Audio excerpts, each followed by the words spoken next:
abroad para makapagtrabaho? Handa ka na bang maging OFW?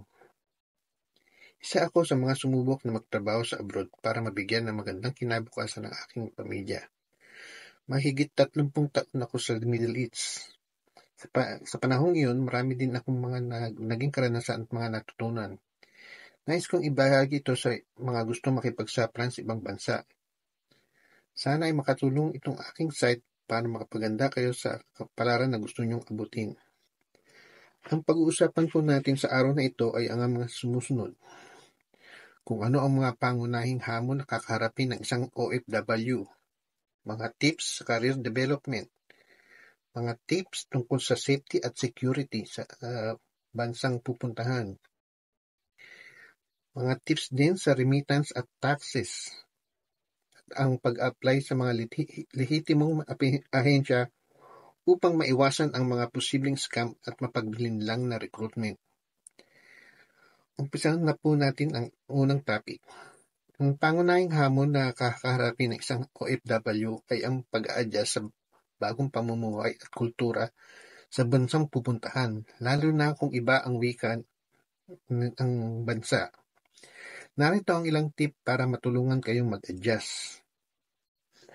Matutong mag-aral ng wika ng bansang pagtatrabahuan.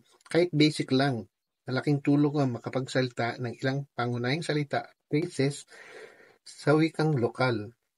Maaari kang mag-enroll sa mga language classes o gumamit ng language learning apps. Maging bukas sa kultura ng bansang pagtatrabahuan. Alamin ang mga kaugalian, tradisyon, at social norms ng bansang pupuntahan. Pagrespeto rin sa kultura at makakatulong na pagbuo ng positibong relasyon sa mga lokal. Maghanap ng kapwa kababayan. Sumali sa mga Filipino communities o groups sa bagong bansa. Malaking tulong ang may mga kaibigan na kapwa OFW na makakatulong sa pag-a-adjust. Intindihin din ang mga dokumento at legalidad sa bansang pupuntahan. Siguraduhin maayos ang lahat ng dokumentong may kinalaman tulad ng visa, work permit at iba pa. Magkaroon ng kopya ng lahat ng dokumento. Planuhin maigi ang pananalapi. Mag-set up ng international bank account at maganda ng emergency fund.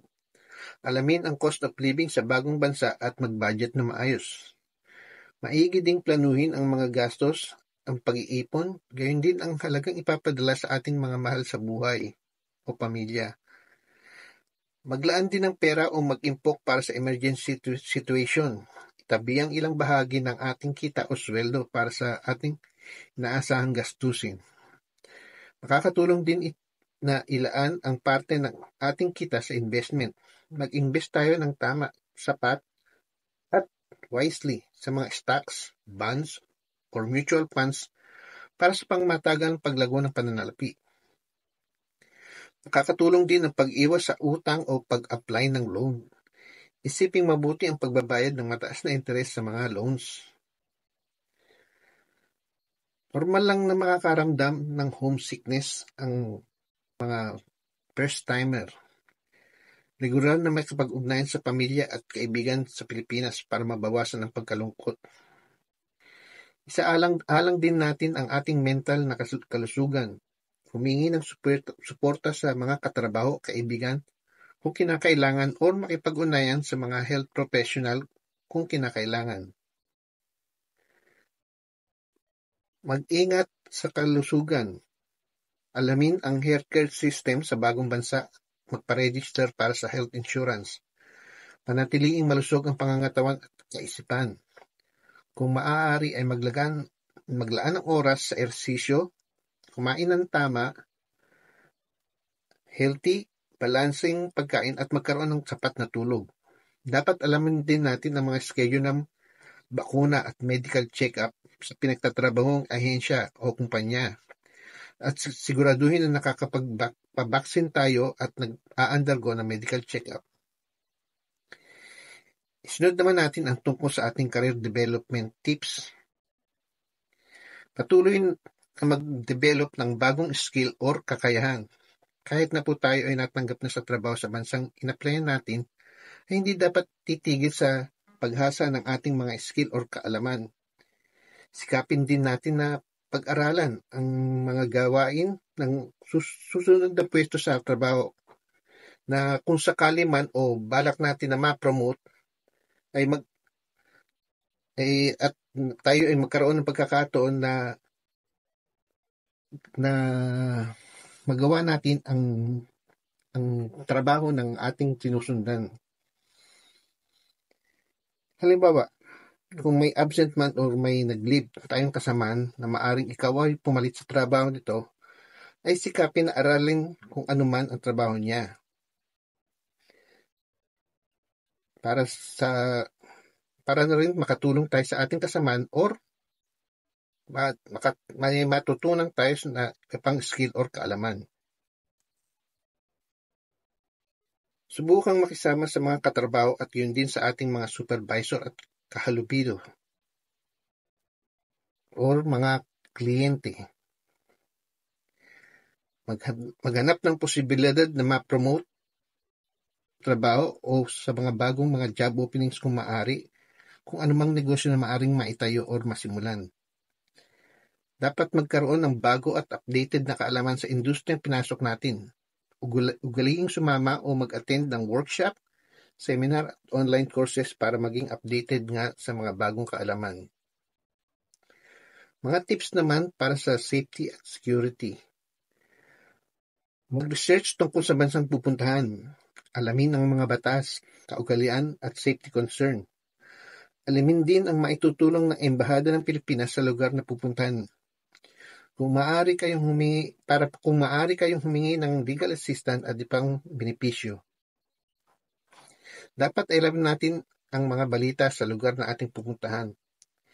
Gaya na nga ng nasabi ko ay makipag-ugnayan sa Philippine Embassy or Consulate at pananatiling updated sa mga kasalukuyang balita at sitwasyon sa bansang pupuntahan. Maaari din puntahan ang website ng ating Philippine Embassy para maging updated sa lokal na kondisyon sa bansa na ating napili para pagtrabahuhan. Magkaroon ng listahan ng emergency contact numbers. Siguraduhin na mayroon kayong listahan ng mga importanteng contact numbers tulad ng Philippine Embassy or Consulate na nakasave sa ating telepono or nakasulat sa papel na nasa ating wallet. Maging mapanuri sa mga possible scam o panloloko. Maging mapagmatsyag sa mga matatanggap na suspicious email, messages, or phone calls. Ang ilan mang mga tips sa remittance at tax. Gumamit lamang ng reputable na remittance services. Hindi biro-biro ang pagtitiis ng homesickness sa ibang bansa. At mahirap din ang palayo sa ating pamilya. Kaya siguraduhin natin na ang pagpadadala ng ating sweldo papunta sa Pilipinas ay maayos o reputable na ahensya sa Pilipinas. Pumili lamang ng ahensya na established na at yung mga lisensyadong remittance company. Maaari din pag-aralan at intindihin ang mga kaukulang taxes na ating babayaran. Familiarize ang sarili sa mga batas na sa tax sa ating bansang pupuntahan, maging ang batas tungkol sa tax ng ating bansa. Kailangan din nating alamin kung ano ang mga tax na ating pakikinabangan o may mga tax benefits sa bansang pupuntahan natin. I-claim natin ang mga tax deduction at mga credits na pwede sa mga OFW. Makakatulong din ang magtago at mag-maintain ng mga record ng ating sweldo or paycheck at mga iba pang gastusin. Pati na rin ang mga expenses at yan din ang record ng halagang ipinapadala. Ang pag-aaya sa bagong bansa ay hindi madali, ngunit sa pamamagitan ng paghahanda at pagiging bukas sa ating mga bagong karanasan, makakayanan natin ito. Pag-usapan naman natin ngayon ang pag-apply sa mga lehitimong ahensya upang maiwasan ang posibleng scam at mapanlinlang na recruitment. Narito ang ilang kabahan na makatutulong sa inyo. Mag-apply lamang sa mga lehitimong ahensya tulad ng POEA or Department of Migrant Workers para sa listahan ng mga accredited na recruitment agency, pumunta tayo sa website ng DMW. Ang website na ito ay natatagpuan nyo sa aking Guiding OFW Globally website. Siguraduhin din na may valid license ang ahensya ng pamamagitan pag-check ng POEA or DMW database. Mayroon ding mga ahensya na walang placement fee na tulad ng IPAMS na hindi naniningil ng placement fee. Matatagpuan nyo rin ang detalye ng IPAMS sa aking website.